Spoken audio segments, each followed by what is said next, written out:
अस्सलामुअलैकुम। कैसे हैं आप सब? उम्मीद करती हूँ बिल्कुल ठीक ठाक होंगे, खैरियत से होंगे और खुश होंगे। अल्लाह ताला आप सबको अपनी अमान में रखे। आज मैं आपको बता रही हूँ कि चिकन कढ़ाई को जदीद तरीके से कैसे तैयार कर सकते हैं। आप मेरी वीडियो पूरी देखिएगा और चैनल को सब्सक्राइब करना बिल्कुल मत भूलिएगा। इस रेसिपी को बनाने के लिए हमें चाहिए 1 कप ऑयल डालकर हम इसको रखेंगे चूल्हे पे ताकि ये गर्म हो जाए और हम अपना प्रोसीजर स्टार्ट कर सकें। जैसे ही तेल थोड़ा सा गर्म होगा हम इसमें शामिल करेंगे 1 kg चिकन मैंने धो के बहुत अच्छे से साफ़ कर लिया। अब मैं इसको तेल में शामिल करूँगी और थोड़ी देर के लिए फ्राई करूँगी।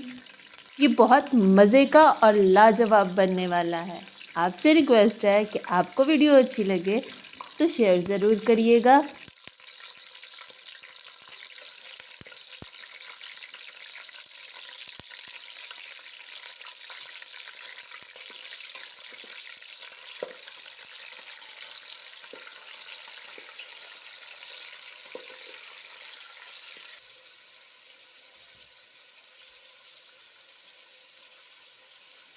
जैसे ही चिकन का कलर थोड़ा सा चेंज होगा हम इसमें शामिल करेंगे 1 चम्मच नमक और आधा चम्मच हल्दी का। नमक आप अपने टेस्ट के अकॉर्डिंग शामिल कर सकते हैं। अब हम इसको फिर से थोड़ी देर के लिए भूनेंगे।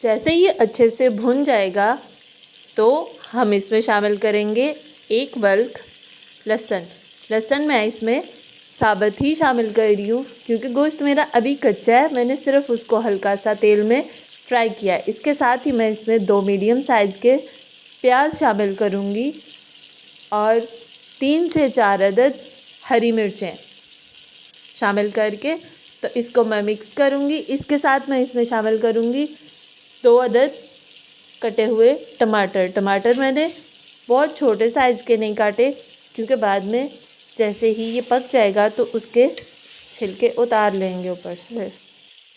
फ्लेम हमारी मीडियम रहेगी।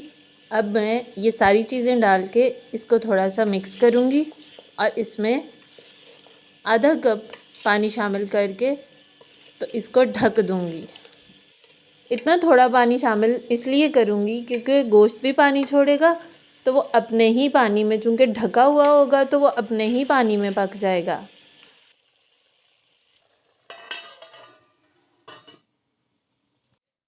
दस मिनट तक इसको मैंने ढक के रखा है।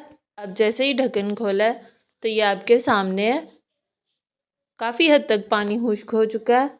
अब हम फ्लेम को करेंगे थोड़ा तेज़ और गोश्त को अच्छे से भूनना शुरू करेंगे। मैंने इसमें सिर्फ हल्दी और नमक शामिल किया है, बाकी मसाला जात अब इसमें डालूँगी। अब हम इसमें शामिल करेंगे अपने बाकी के मसाले। 2 चम्मच कुटी हुई लाल मिर्च, ये आप अपनी मर्ज़ी के अकॉर्डिंग और अपने टेस्ट के अकॉर्डिंग डाल सकते हैं। हमारे चूँकि थोड़ा स्पाइसी खाई जाती है तो इसलिए फिर साथ ही इसमें शामिल कर रही हूँ तकरीबन 3 चम्मच के करीब कढ़ाई गोश्त का मसाला। अब ये मसाला शामिल करने के बाद इसकी मज़ीद 5 से 7 मिनट भुनाई करेंगे।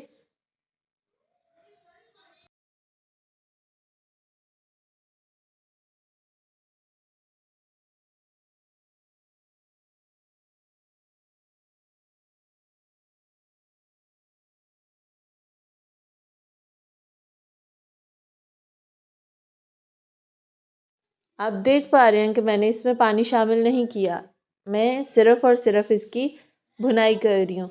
असल में जो कढ़ाई गोश्त है ना, वो भुनाई के दौरान ही पक जाता है, उसमें पानी नहीं शामिल किया जाता।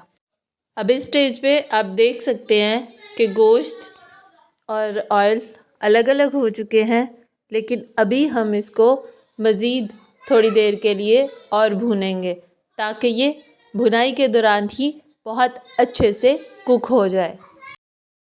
भुनाई का प्रोसेस तकरीबन कंप्लीट हो चुका है।